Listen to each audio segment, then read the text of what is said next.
Minnesota Vikings guys have had a great season. Let's not put any shade on that whatsoever. They are 14-3 this season. They are also a 3-point favorite on Monday versus the LA Rams.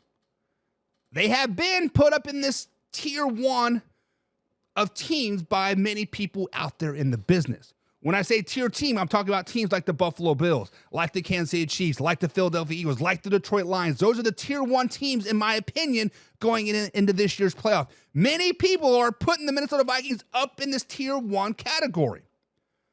But what happens if they lose to the LA Rams on Monday? What happens if they don't go in there and play the best football game? They go out there and dribble down their leg a little bit. What happens if the LA Rams come up there and smack that ass, baby?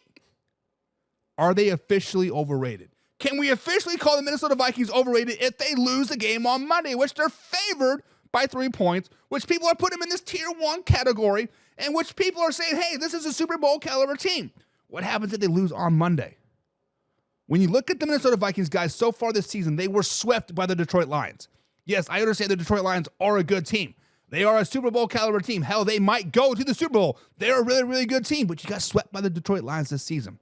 You also lost to this LA Rams team earlier this season, back when they were pretty much a shell of themselves. Let's just be honest. They was a shell of themselves when the Rams beat the Minnesota Vikings on Monday Night Football in SoFi Stadium. Also, when you look at the Minnesota Vikings, guys, they are 3-3 versus playoff teams so far this season, playing 4 different teams.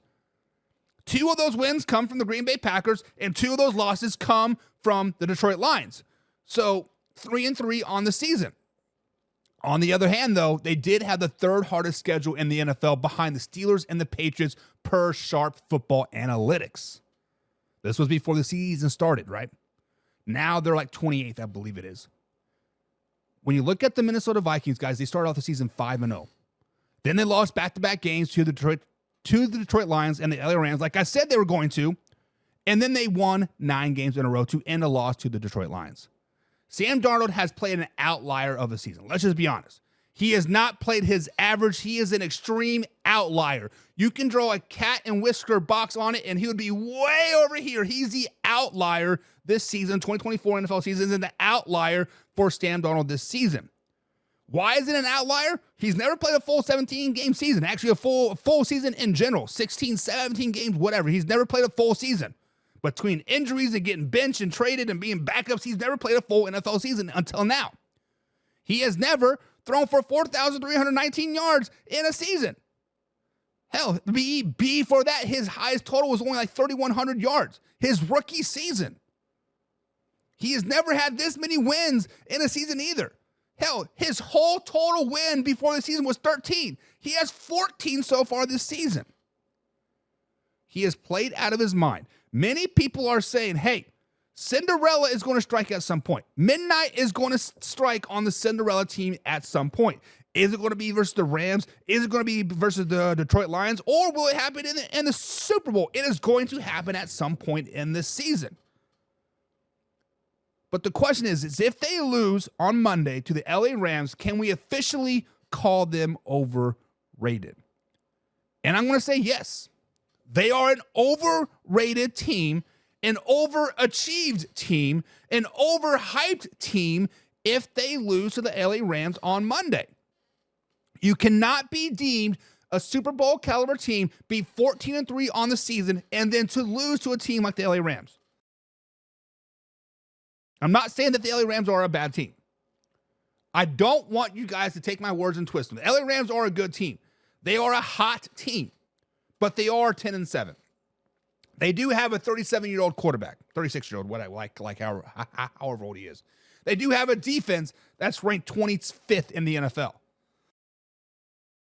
They do have an offense that sometimes struggles to put up points. They do have a team in general that's been there and done that, but the Rams are just not them, right?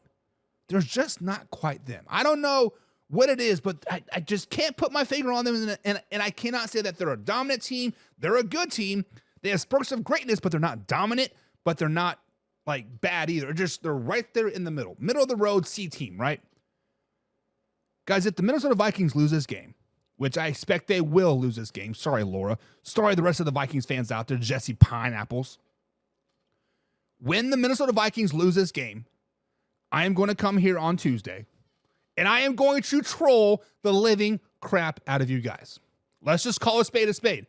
I have kept the receipts. I've seen what you guys have been saying in the comments. We've been having somewhat intelligent conversations. If you call death threats and clowns and this and this and this intelligent conversations, I kept those receipts. Guys, the Minnesota Vikings are not a great team. They've had greatness this season, yes. They've had spurts of greatness this season, yes. 9-game winning streak is very, very good. Hell, winning 4, 5, 6 games in a row is tough. Winning 9 is even tougher. Starting the season off 5-0, pretty good. But like many people have saying, Mark D, Hoffy, other people that I've been listening to, Cinderella always strikes midnight at some point. Cinderella's story always runs out sometime at midnight. It is what it is. It is what it is. So are they overrated if they lose? Absolutely. Absolutely, they're overrated if they lose on Monday. And I don't care if it's a shootout. I don't care if it's a blowout. I don't care if it's a 1-point game. I don't care if it's a 40-point game. A loss is a loss is a loss in the playoffs, and you're going to be overrated. So, guys, are the Minnesota Vikings overrated if they lose to the LA Rams? Let me know down in the comments below. Let me know. Alpha Rob says no team with Darnold can be overrated. So, Alpha Rob, does that tell me that you're buying into Sam Darnold? You love a little bit of Sam Darnold? Or you're saying that, hey, Sam Darnold just not that good, and we can't buy any stock into him? I'm kind of confused of what you're saying, but he said, Alpha Rob says no team with Darnold can be overrated. So that tells you that Sam Darnold's going to lead them to the promised land, baby. That's what Alpha Rob's saying. Damn, slow it down, baby. Josh says the playoff team that finished with the best record should get the higher seed instead of division winners who barely finished with the 500 record. I agree and I disagree all in the same sentence there, Josh, right? I agree that you should probably be rewarded with your 14-win season. I do agree with that. However, what happens when you have the second easiest schedule in the NFL and you go 15-3 or 15-2, right? What happens if you have the hardest NFL schedule and you go 10-7, but you win your division? See, it's a double-edged sword there, Josh. But just because you could just not take wins and losses and say, oh, you're better, you're better, you're better, right? You have to do the factoring of who have they played, how have they looked, right? Use the eye test, right? And nobody's going to like a computer system to rank playoff seeds. This is the way it's been for many, many years. It hasn't been, there's been some brokenness going on, but that same brokenness, right? The Seattle Seahawks, back in, 2012? 2012, was it? They were a 7-9 team, make it into the playoffs. They had a home playoff game versus the New Orleans Saints, were 13-3, and the Saints lost. So I feel like winning your division should give you a home game. I feel like when you win your division, you should get a home game. I don't care if it's 8-8. I don't care if it's 9-8. I don't care if it's 15-1.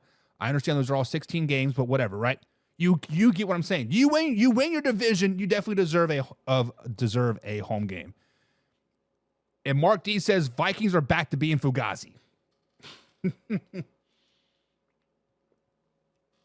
Not wrong, Mark. Not wrong at all. Let's pump those brakes a little bit. Let's pump those brakes a little bit because they are 14-3 at the end of the day, Mark.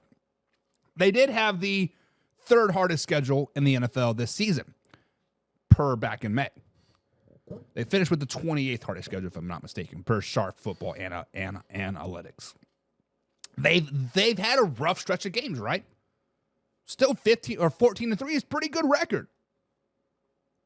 Now, they may go into a buzzsaw called the LA Rams. We know how natural disasters always kind of rally a team. Hurricane Katrina and Drew Brees and the New Orleans Saints comes to like mine, right? The LA Fires and Matthew Stafford might rally that team just enough to upset this team in the Minnesota Vikings. Maybe go into Detroit, wax that ass, baby. Wouldn't that be something? Matthew Stafford on his NFC North revenge tour. Zesty Pineapple says, go Vikings. It's their year. Zesty Pineapples, it is their year to get knocked out in the first round yet again.